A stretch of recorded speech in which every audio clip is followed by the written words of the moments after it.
Hello, everyone. Welcome to the latest edition of LPL Market Signals. Jeff Bookbinder here, your host this week with my friend and colleague, Lawrence Gillum. Lawrence, how are you today? How was the Super Bowl? I'm great.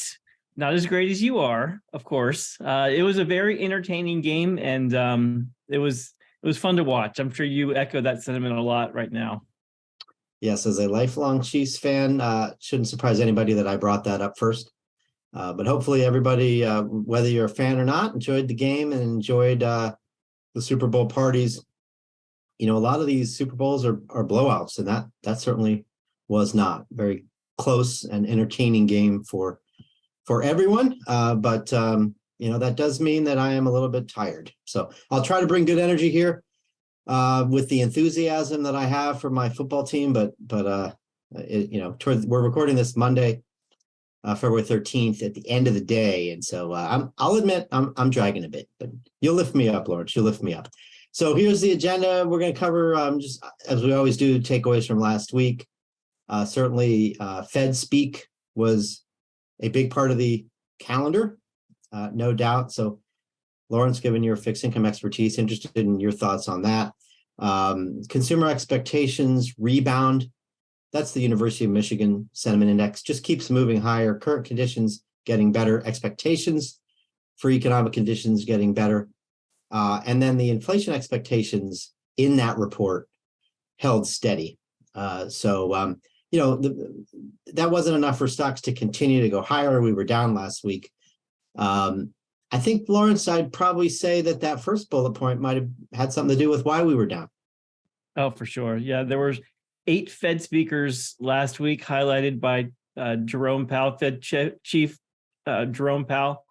He was, they kept pushing the hawkish narrative that there's more work to be done. Markets are probably starting to buy into that a little bit more than they did prior to last week. But no doubt that the Fed remains a central message in markets these days. Yeah, no doubt. I guess the good news is that terminal rate going up did not cause, the type of pullback we might have seen maybe last year when markets were a little bit more on edge about pricing in an extra hike. But anyway, it certainly did impact markets. I'll show you the returns here in a minute. We did a weekly market commentary this week on whether a soft landing is priced in. The thinking is as expectations improve, as more and more people think the economy is going to maybe muddle through, that maybe stocks reflect that in valuations. And so we'll talk about that a little bit.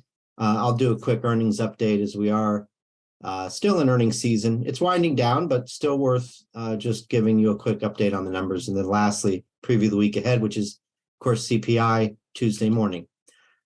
So here are the returns for last week. I mentioned the S&P down. It was down about 1%, so not terrible. We're still up about 7% for the year.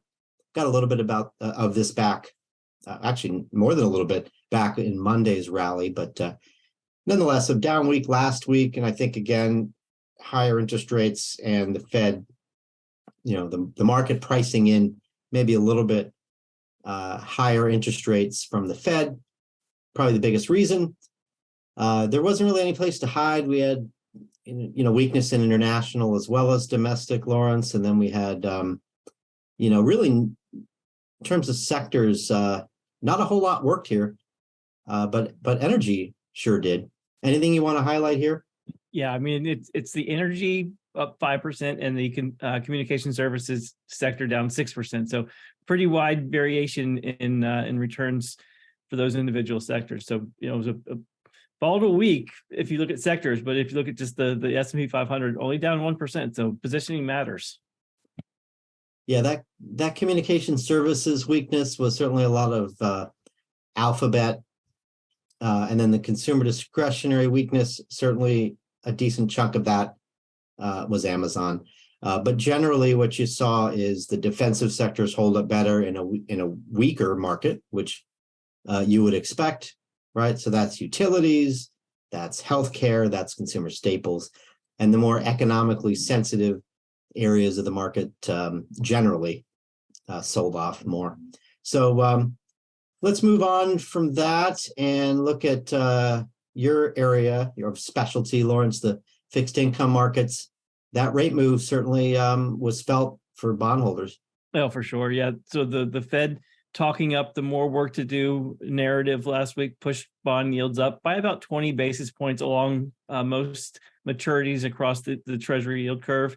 That translated into about a 1.5% loss for the various fixed income markets.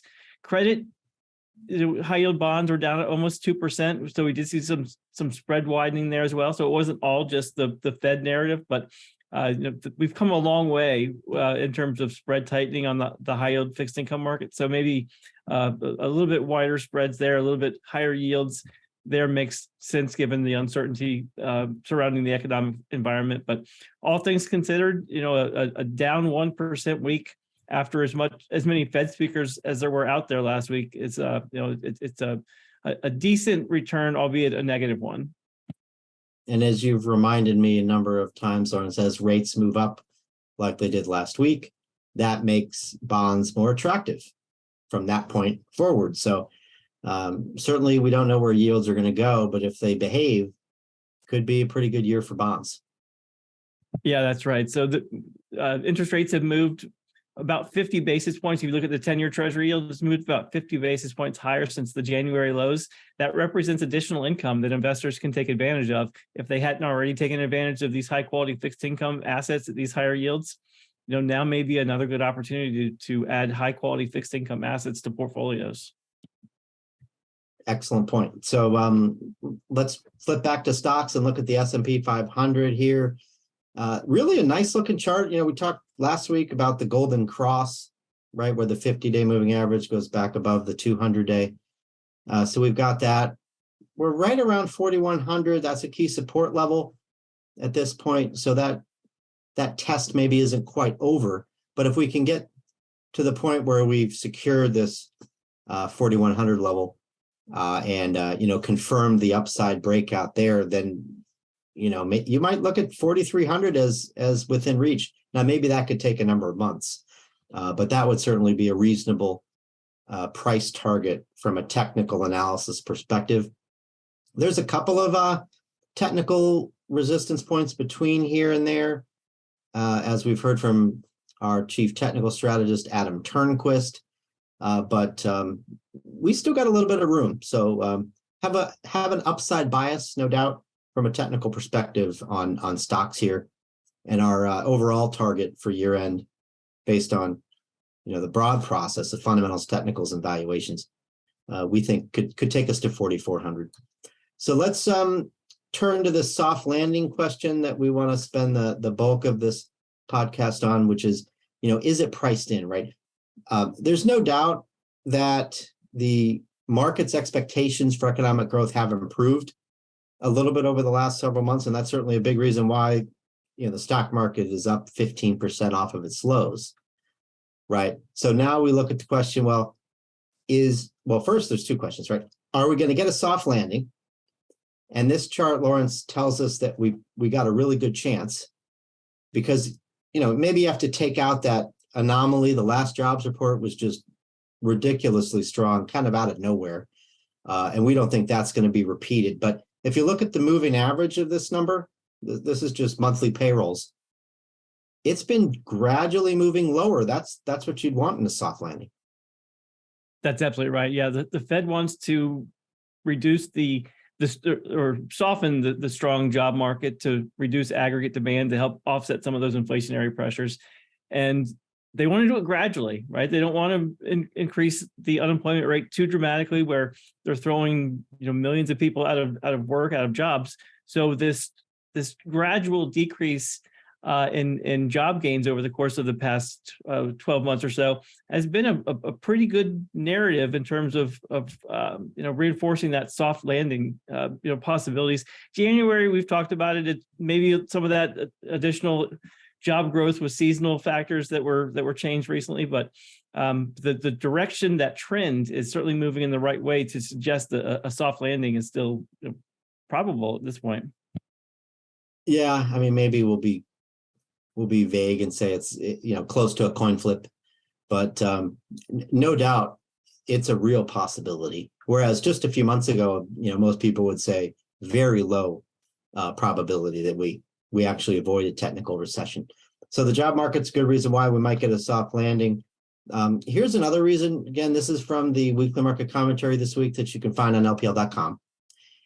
And this is one of my favorite charts to, help explain how consumers are actually in pretty good shape, right? I mean, a low unemployment rate does it, right? We're basically 50-year lows of unemployment. But, there's so much focus on the debt. So this just takes the debt obligations relative to income. That's the financial obligations ratio. And you see here that consumers can afford to pay the debt that they have right now, right? Even though rates have gone up. So I look at this as saying that consumers still have plenty of firepower to, at least get through the year. So, I think if you're going to make the case for a soft landing, and we are generally, this has to be part of the story. Yeah, and the point I would make is a lot of this debt is fixed rate debt too. So despite the fact that interest rates have moved higher, we're not seeing these debt payments reset higher as well. So the consumer's in pretty good shape from a balance sheet perspective, and that's one of the things that we're really missing from, say, this rate hiking campaign versus past Fed rate hiking campaigns. Is there's just not a lot of over levered consumers or businesses. Leverage has been really taken out of the system. So, that's making a difference in terms of the stability and the sustainability of consumer spending. Yeah, you could say that the maybe the upside of going through the financial crisis was that, consumers and businesses cleaned up balance sheets. And so that means your business cycles probably aren't going to be as dramatic going forward. And certainly this one's lining up to be, a very short and shallow recession if we do get one. So this is a positive story. So again, we're not saying that a soft landing is likely. We're saying, maybe it's more likely than a coin flip, but certainly, with consumer spending being such a big part of the economy, 70% or so, if consumers are in good shape and continue to spend, then, those chances increase. With consumer sentiment improving, and the debt manageable and unemployment low, consumers are going to continue to spend. They also have a lot of excess cash still sloshing around. So things are looking up. Things are looking up, no doubt. Now, this is where the conversation gets a little trickier, Lawrence, because, we ask questions, is it priced in? Maybe you can weigh in on the bond market and how much of a soft landing is priced in there. But in terms of the stock market, a good chunk of a soft landing is probably priced in, but we don't think all of it.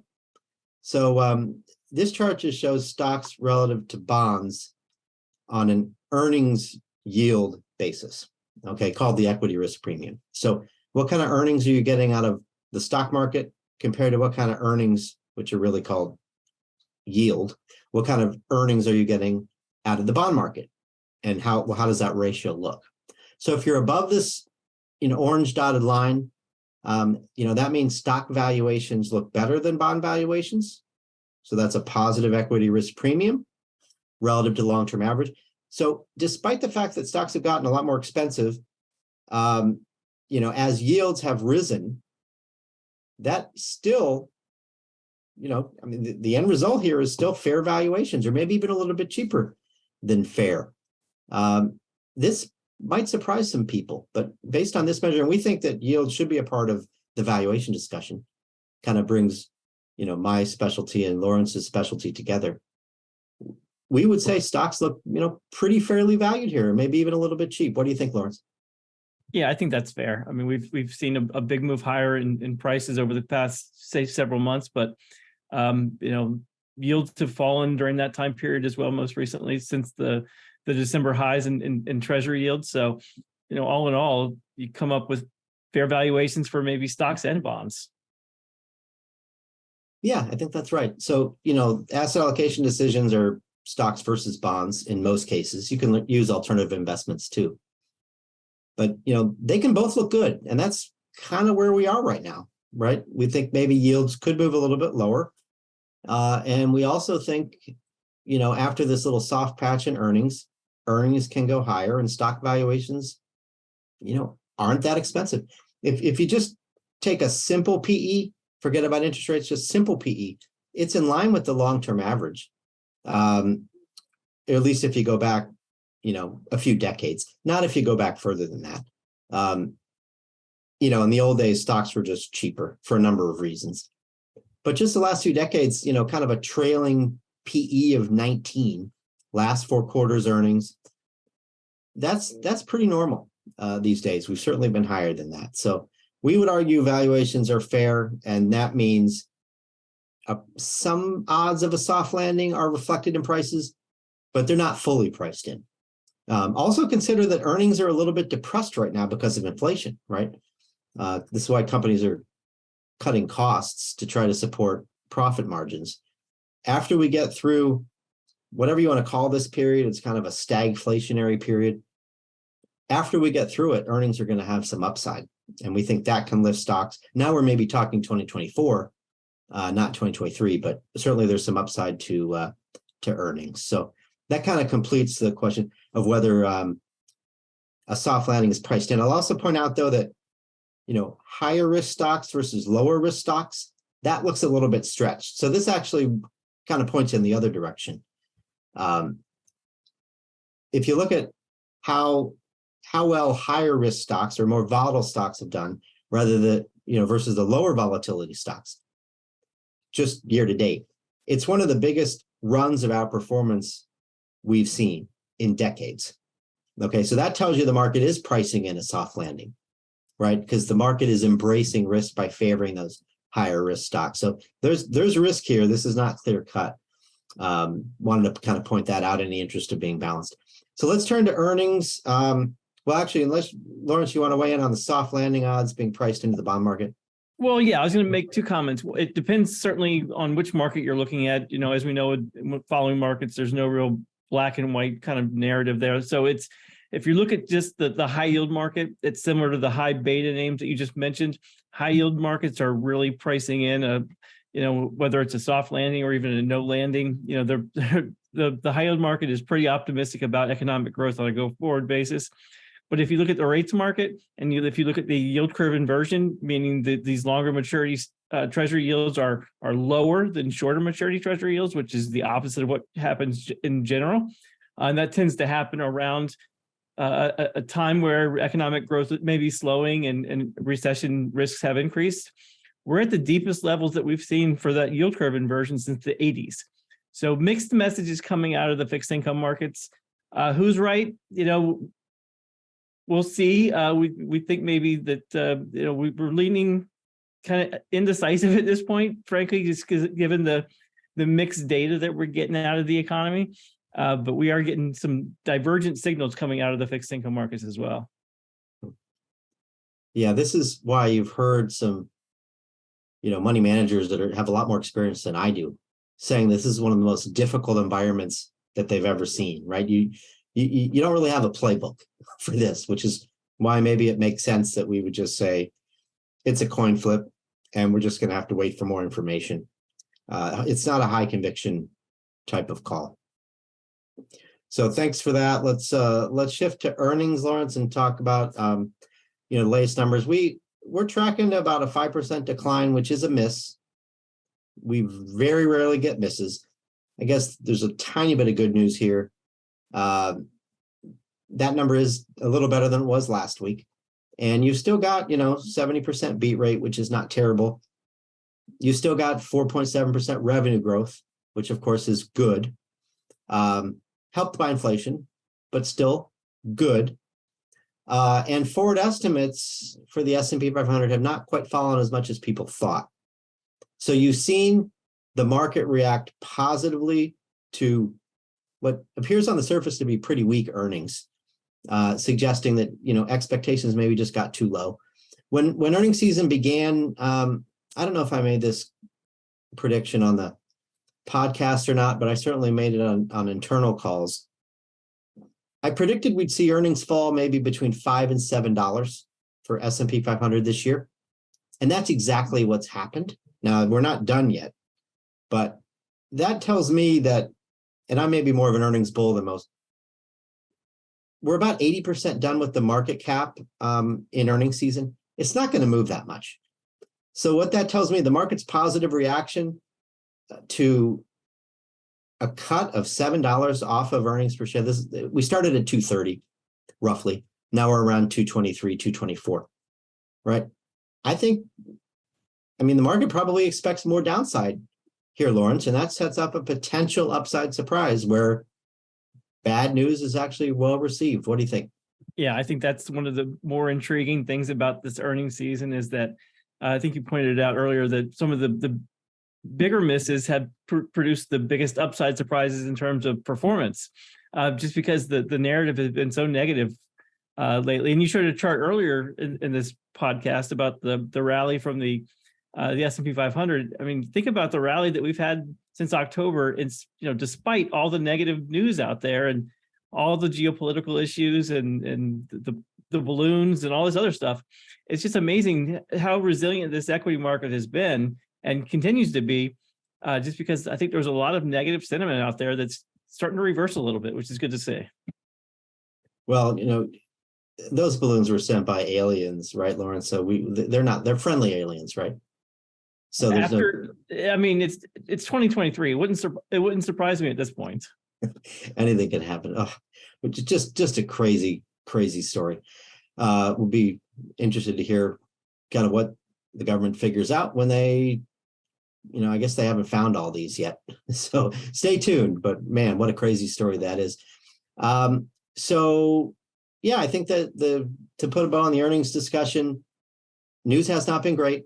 There's no doubt, but the market actually seemed to have expected worse, and in the end has responded positively. So we'll probably do one more quick earnings update maybe in the next week or two, and that'll be the end. It's pretty much over for earnings season, and frankly, just getting through it is probably the best news, because it was hard to see it being an upside catalyst. We have seen some cost cuts be well received, right? Certainly the Meta results, formerly Facebook, certainly making better use of capital or cutting costs and being more efficient. That sort of story. That's just an example. That sort of story has been pretty well received. I think you saw the same thing from Disney and others. The market's concerned about margins and overspending, right? Which certainly a lot of tech companies did during the pandemic. And the adjustment coming off of that, I think, has gone a little bit better than maybe a lot of people thought. It'll continue, but it's certainly, we've certainly seen a lot of progress in that regard. So let's turn to previewing the week, Lawrence. Most of this is kind of continuing the same discussions we just had, right? We have CPI tomorrow morning. So by the time you hear this, you will have seen the CPI. I think inflation, well, there's more Fed speak too, but I think inflation with CPI and PPI is the most important data of the week. Yeah, for sure. Retail sales will be looked at as an important measure of the consumer, but it's all about inflation, and really the real average hourly earnings will be interesting to see as well, to see if there's any sort of these wage price spirals that are maybe concerning to some Fed officials. We don't see that happening in some of the other data, but markets will certainly be paying attention to that data release as well. But frankly, it's all about the CPI. There are 11 Fed speakers this week, though, too. So wow, that should be fun to listen to all those Fed speakers this week. I think I'll just continue to celebrate the Chiefs' Super Bowl victory rather than listening to all those Fed speakers. Maybe look for some souvenir T-shirts or something. I'll let you handle that, Lawrence, and Jeffrey Roach and Quincy Crosby and the rest of the team. I love listening to Powell, and I always listen to everything Powell says publicly. But I'll leave the rest of the Fed speak to you. So thank you for covering that. I actually think that retail sales might have a little bit of downside risk. Those expectations are not layups. We'll see. Hope I'm wrong. But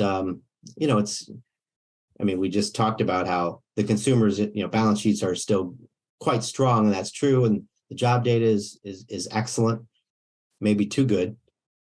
But coming from December to January, I don't know. We'll see. We'll see if if consumers start off the year spending strong.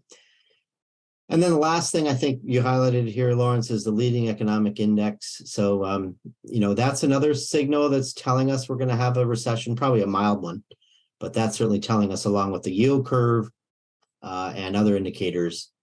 Certainly we have our antenna up to, make sure we know if we're wrong, we come to that realization as quickly as we can and adjust accordingly. Still, we'll call it 50-50 on soft landing, maybe a little bit better.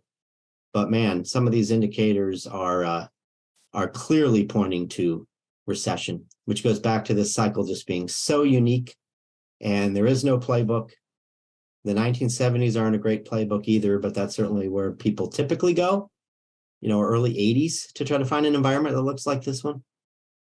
I'm not sure how helpful that is, to be honest. So certainly we, we'll continue to watch the data and go where it tells us, but man, this would be quite a soft landing, and I think would surprise some folks if we can muddle through, while some of the most effective recession indicators are still clearly pointing to recession. So you want to send us home with any final comments on this, Lawrence? No, I am. It's going to be a busy week of FedSpeak, as you pointed out. I'm going to be listening to everything that they all say. So I'll be busy this week, and along with that, I'll be watching some paint dry and some grass grow, because those are exciting for me, apparently. While you go out and celebrate your Chiefs. Yes, I wish I could attend the parade, but no such luck. Not going to make it to Kansas City on Wednesday. I'll live through my family's joy, the family that I have that's still there. So with that, well, by the way, the Eagles played an amazing game. Jalen Hurts was really, really impressive. So hats off to the Eagles. Wow, Hurts was more than good enough to win a Super Bowl. With that, let's go ahead and end it. Thank you, Lawrence, for being the fixed income for my equities. I didn't want to get too optimistic, too ebullient after the football game yesterday. So you kind of helped keep me level. I'll be on vacation next week, so we're gonna have we'll call it a mystery host. I won't spoil who the host is going to be, but you will not hear from me. My guess is you won't hear from Lawrence, although maybe. I don't know, Lawrence. Have you had discussions with this mystery host about jumping on next week? I have not, but I'm intrigued to learn who it is now.